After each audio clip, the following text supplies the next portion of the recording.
segundo bloque en Barómetro Bursátil y le damos la palabra ahora a Gonzalo Cañete, a quien le consultamos acerca de la Fed, ya que la semana pasada realizó el segundo aumento de tipos de interés en la última década. En el comunicado vertido por la institución americana se anunciaba de la posibilidad de 4 aumentos para el año 2017, promesa que ya habíamos visto a finales del año pasado. ¿Será que en esta oportunidad la Fed va a cumplir con las 4 subidas o va a quedar en el intento, teniendo en cuenta además de que ha triunfado Donald Trump como presidente de los Estados Unidos y no tiene mucha simpatía con la señora Yellen, quien es la presidenta de la Fed? Por otro lado, también le consultamos a Gonzalo acerca de qué nos dejó este 2016 y cuáles son las perspectivas para el 2017.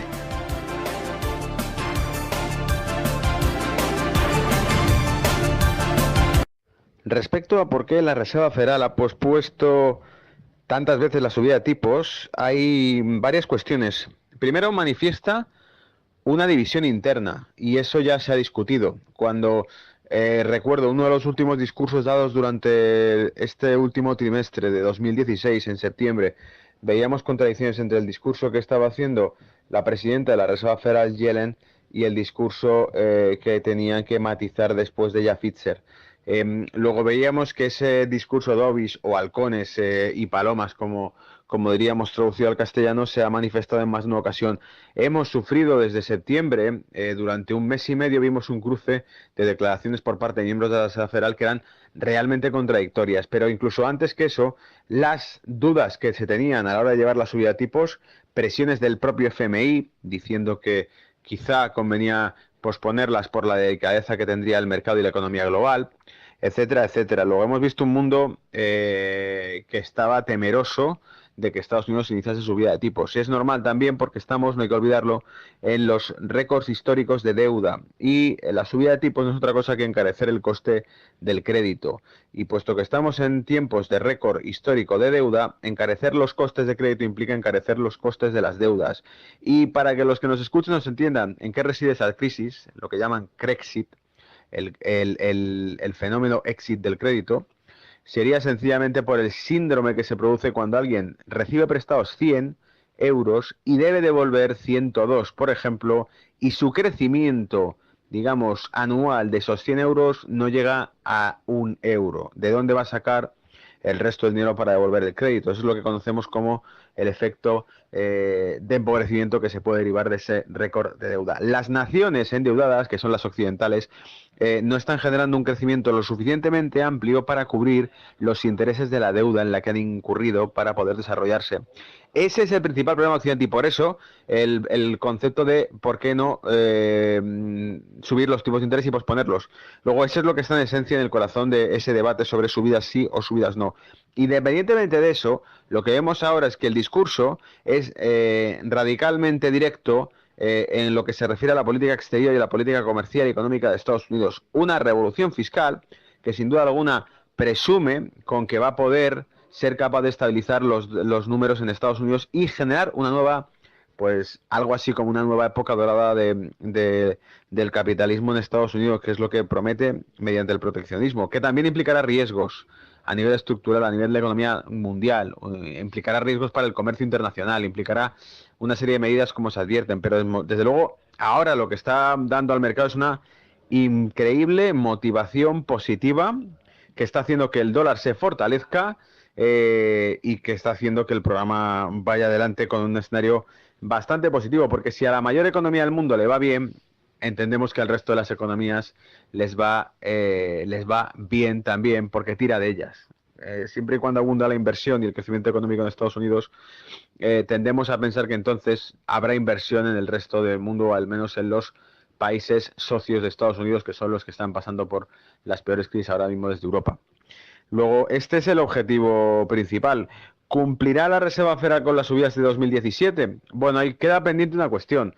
¿Qué va a pasar con la actual presidenta de la Reserva Federal y cuál va a ser la relación entre la Reserva Federal y la nueva administración de los Estados Unidos, que va a ser la administración de Trump.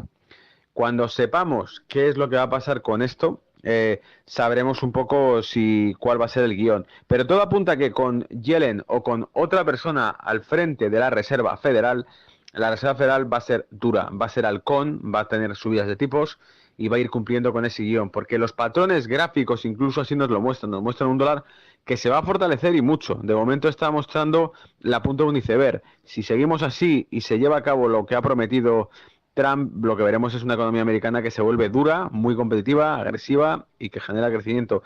Y eso, de momento, atrae inversión dentro de Estados Unidos. Y esa inversión demanda dólar y eso hace que el dólar se fortalezca y la subida de tipos vaya acorde con el movimiento.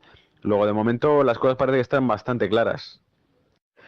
Bueno, el 2016 lo que hemos visto es que ha sido un año de muchísimas sorpresas. Y tanto eran así las sorpresas como también los escenarios que esas sorpresas han dibujado después. Por ejemplo, hemos visto un Brexit que nadie podía haberse imaginado previamente y que aparentemente era una catástrofe que iba a traer, tal como nos anunciaban previamente organismos, instituciones, incluso los propios líderes políticos, una recesión brutal económica, un shock para toda la economía global.